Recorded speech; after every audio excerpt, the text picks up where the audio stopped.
Right now it is time to bring in the intrepid reporters, David Scribner and Marcelo from the BerkshireEdge.com. The BerkshireEdge.com is your site to go to find out everything that's going on in South County, whether it's breaking news, whether it's news updates, or whether it's events that are coming up and more.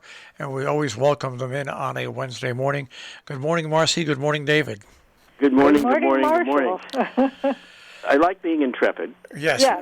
It reminds me that I should put my cape on before I call you. Well, we have to be intrepid nowadays because we obviously don't make a lot of money doing what we do. I don't make any money. That's right. Listen, I would just like to get out of the negative and into the positive. It's not a question of making money. Jill is not losing. Jill is probably writing it right now and just shaking her head. Yes, yes, yes. But this is one of the things when people trash journalists and trash journalism don't understand that a lot of people do a lot of things for not a lot of money to keep people informed and their right to be informed. And risk their lives. I mean, not on the edge. Yeah. But, I hear about all these Mexican journalists being shot, and I think, these people are risking their lives to bring truth and information. And so I always tell people, I can't say that we do that on the edge, but we certainly do risk our incomes. But I do say to people, just before you start just bashing the press and bashing journalism, yes, there's every industry that has its errant reporters and errant people that work in it.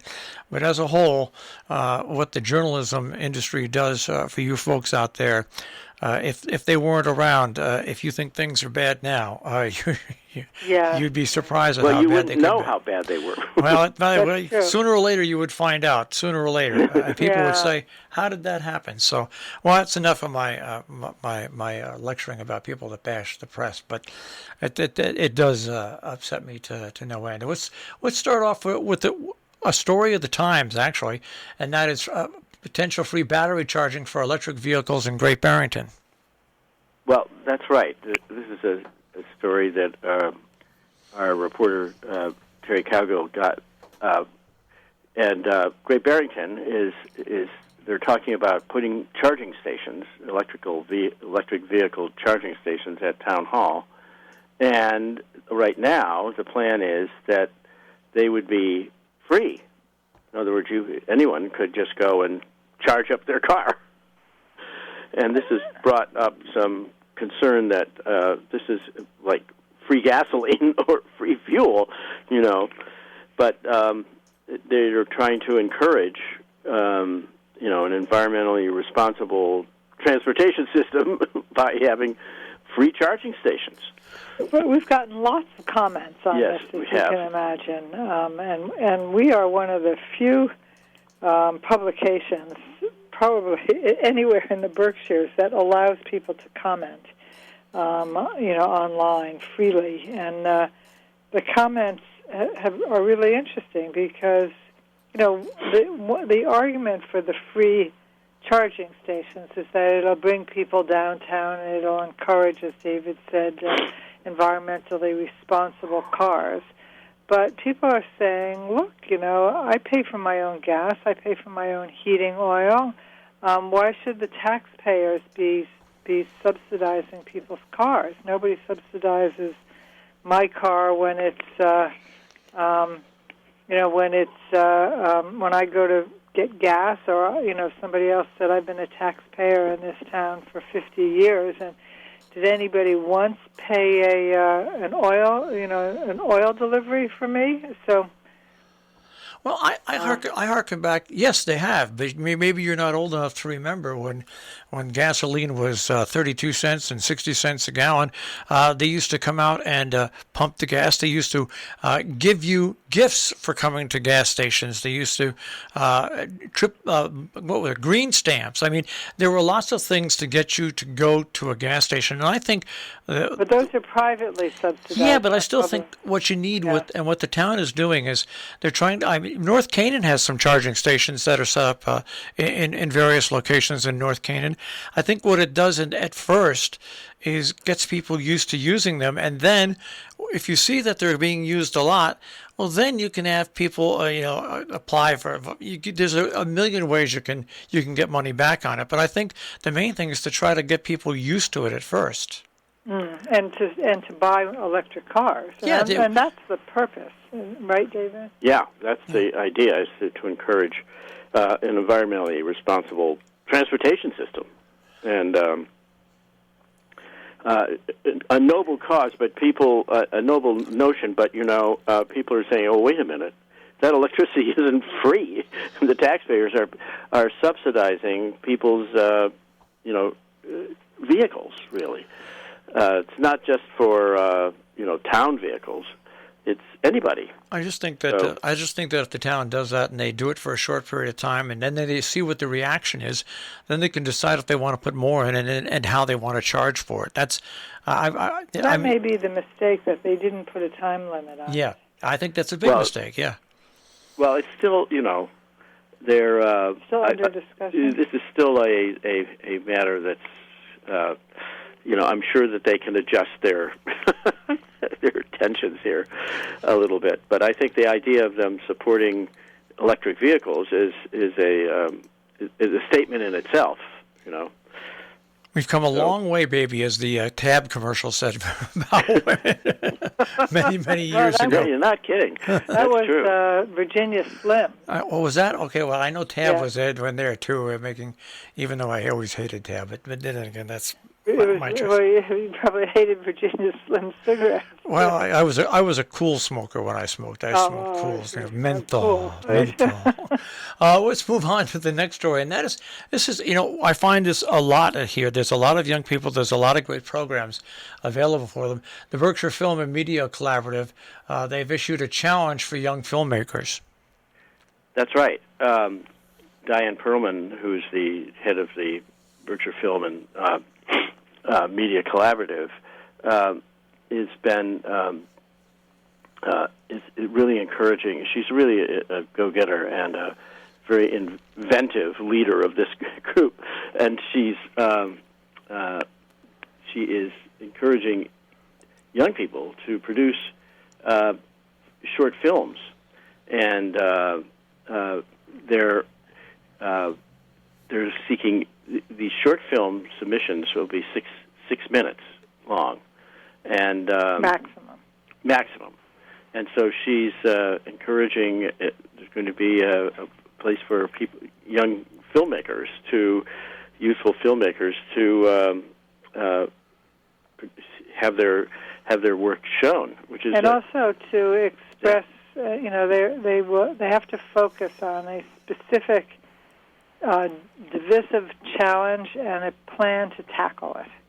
The films have to. So I'm not quite sure what that means, but the film has to focus on a specific divisive challenge and demonstrate a plan to tackle it. Yes, it's part of the Civic, what's called the Civic Life Project. Right. Right. And this is a partnership with the Berkshire Taconic Community Foundation and the Civic Life Project. Yeah, and they're involved at Housatonic Valley Regional High School too. And I was involved in one of their projects that students put together in a matter of 8 days. And when I saw the final product, I was blown away. Away. Unbelievable. Unbelievable. They just do an unbelievable job. It really is. It was so amazing. My jaw dropped when I saw the 12. I think it was a 12-minute documentary, but my jaw dropped. It was so well done. Really? Yeah. Interesting. Well, this film collaborative, this is they're offering to the first 50 applicants. They're going to provide $50 towards production costs, and they're going to make cameras available to those who don't have them. And so it's quite a project, It's encouraging young creative filmmakers. It's very interesting. I'm always amazed at the Berkshires. This area comes up with the most astonishing ideas for encouraging people's creative impulses. Well, I think that you need that because you're going to need to encourage people to go into the journalism field in the years ahead, just simply because of the cutback in so many different news organizations and newsrooms, and because of the public flack. So, I think this is good because young people have something to look forward to, and hopefully in the future they'll rebuild the ranks of the news media to where it once was before all this stuff started between hating the media and pandemics and stuff like that. Right, and this is actually, I'm just reading more closely. I mean, this Civic Life project that Diane is partnering with the Civic Life project, and the money is coming from the Berkshire Taconic. But the Civic Life project is a 30-year-old project started by two filmmakers whom I actually know since the time I worked in public television in New York, Kathy Tadji and her husband Dominic Lesueur. Yeah. And they are very distinguished filmmakers who have spent a lot of time trying to encourage people to use film for, socially valuable purposes. So this is a serious project. I mean, Diane is a serious professional, and Kathy and Dominique are serious professionals, and so I think that this is something to watch. And they've been giving, over the summer they ran courses for young people to learn how to make films, and those courses are available online still. So I think it's a very interesting project. I want to move on, and it's not film, but it's radio, and we here at Robin Hood Radio have been around for, about 11, 12, 13 years, and we started off carrying a 1-hour program that was dedicated to the Latino community in our area. Yeah. And we now host 4 hours of Latino programming a week here with different organizations aimed at that community. And you have a radio station in Great Barrington, the Low Power radio station, WBCR LP, and they now have a mother-daughter duo which hosts a program which dedicates itself towards that community as well. That's right. And it's a mother and daughter who are hosting this, what is called, well, Marcy, Mundo Latino. And Latin World. And it's, I think it's really interesting. I mean, this is quite an addition to our community, I think. And it recognizes this, that there's a substantial Latin American community here, and it's a real addition to our life here. I think this is a terrific idea. So they are broadcasting, I guess, twice weekly on Friday evenings from Pittsfield and Sunday mornings from Great Barrington, and their bilingual show features Latin music, announcements for the immigrant community, and special guests. Right. So they are. I mean, I think they are Colombian, but they are really trying to reach out to Latinx immigrants from all over. And they will. I can tell you, when we first started out, when we first started out, we had some people call up and say, "What's that program that's on so and so?"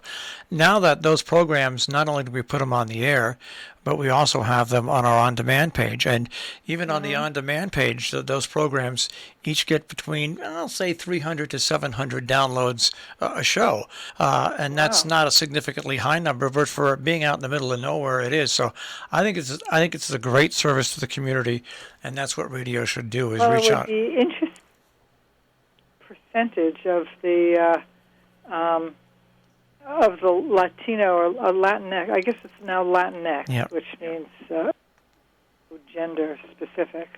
The Latinx community, 700 people, I'm sure, represents a very big percentage of the number of Latinx people living in your area. So, it may not be a lot of people, but I'm sure it's a big percentage. And I think that's why the programming that they're putting on for Great Barrington and for Pittsfield is so important, because it is a woefully underserved community in our area.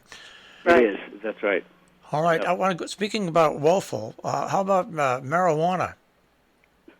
Oh, right. Well, this is, a cautionary story. Yeah. Our writer, Sheila Clary. well, she's, yeah, okay. Go ahead, Marcy. No, I was just going to say, we have, as everybody knows, Great Barrington has become the pot capital of the United States. There's six cannabis dispensaries already, and another one on the way.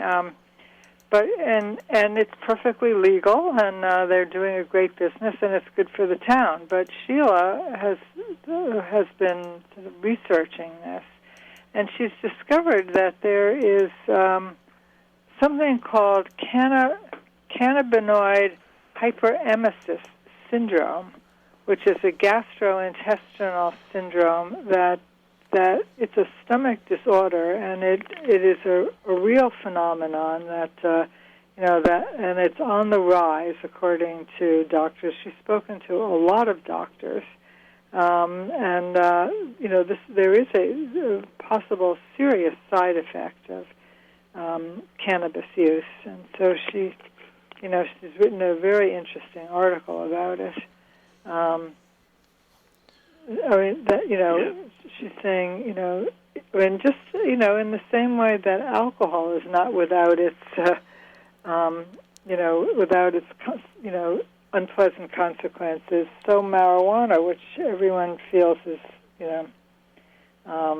so safe, is not without its possible side effects. Yeah, for every action there's a reaction. Yeah, and so right.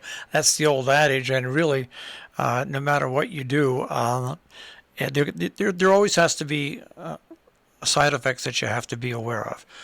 That's why and she's saying, over the, she's got this little chart about the analysis of 20 cases over 3 U.S. medical centers, and the average patient has 5 years of illness preceding diagnosis. He has to get 5 abdominal CT scan, has 17 doctor's visits, 7 hospital admissions, and $95,000 in costs. Actually, the range of treatment for each case ranges between $62,000 and $268,000 per person. So, it's expensive too. So expensive to somebody. Yeah. Right. Yeah. kind of brings the term back. Don't bogart that joint to me here. Yeah, right. All right. Let's go to the cultural front now, seeing as marijuana is just one step away from the cultural front. And that's a review of the concert by the Emerson String Quartet in Pittsfield. Oh, yes. Oh, yeah. Well, our writer, David Edwards, writes about the Emerson String Quartet is quite renowned. And, in fact, I know one of the musicians, which when I was living in Vermont, one of them, David Finkel, is part of a cellist, is part of the Emerson, and he grew up in Shaftesbury, Vermont, and was part of, his father was a music teacher at Barrington College. So I've known this Emerson's string quartet for quite a long time. And they are actually disbanding in a couple of years. Yeah, so too bad. And as David writes, they've been at South Mountain concerts for 35 years. I mean, once a year for 35 years. And so I mean, this is a concert that took place last Sunday, but he writes glowingly about it. And he also talks about another concert that's coming up. Yes, coming up. In Hudson Right. and in Great Barrington. Yes, That's the right. Aston Magnet Chamber Players are performing Saturday night at Hudson Hall in Hudson, and Sunday at 3 p.m. at St. James Place in Great Barrington. And this is also a lovely organization. They play early music, and I mean, they're well worth attending. They were forced to cancel their 48th season because of COVID, and now they're back live. I don't know whether this would be considered their 48th season or their 49th, because their 48th season they did run a number of concerts online, so they did continue to perform. But whatever season it is, and they are experienced musicians playing. Oh yeah. I mean, this is high quality music. And it's nice, isn't it, to consider these live performances once again as we slowly, very slowly emerge from our pandemic lockdown. Yeah, we just did our first live broadcast last Saturday at the Village of Millerton, had a food festival, and so we set up shop and didn't know what to expect, but there was a huge turnout, lots of smiling faces, people wearing masks, people not wearing masks, but people also social distancing, and it turned out to be just a huge success, and almost like after it was over, a sigh of relief that, okay, that's another step back to heading towards normalcy. Yep, yeah. absolutely. Right. Absolutely. We're very lucky around here to have so many different opportunities to get back into the lifestyle Oh, that we are. once that we Yeah, once well, were able we're to do. pretty resilient, actually. Yeah. You know. Well, we'll go on to your final story here, and that is your writer has an essay about the end of summer. Oh, Sheila Clary. Yes. Yes, and Sheila Clary is the same person who wrote the article about the the illness that comes from cannabis. So she's quite versatile. She is. She was. She's writing a kind of a wonderful essay about paddling out on Lake Mansfield, Which is in Great Barrington. It's a lake in Great Barrington, and what she observed, and one of them was just the wildlife that she saw, and it's quite a moving, lovely. Yeah, it's hard moving to describe. essay, Right. and this evocation of this wonderful lake that's in Great Barrington, And the wildlife that inhabits it. And she talks about a big snapping turtle. Yeah, it was ancient. An ancient snapping turtle, and it's a lovely end of the summer kind of essay. Can I want to add a story that David didn't put on our list, but I think it would be of great interest to your readers. You have a minute and 10 seconds. Okay. Go ahead. We actually have had a two-part series by a writer named Rob Klarfeld, who is a experienced money advisor, and it's a two-part series on what to consider when you're asked to join a nonprofit board. Very worth reading, since so many of us in this area are active on nonprofit boards. So, it's on the edge, as everything we always publish remains in perpetuity on the edge. But you can look for it in just search our business section. But it's a very interesting piece on what kind of due diligence you should do and how you choose which organizations to become involved with.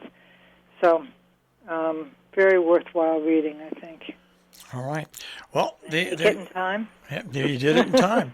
The BerkshireEdge.com is their location, 24 hours a day, 7 days a week, and we're always pleased to have them join us on a Wednesday morning. Guys, have a great week, and we'll speak to you next week. Yeah, and you too. All right, take care. Bye. Bye-bye. Bye. That is this edition of the Berkshire Edge on air here on Robin Hood Radio. And you can find them once again at the BerkshireEdge.com.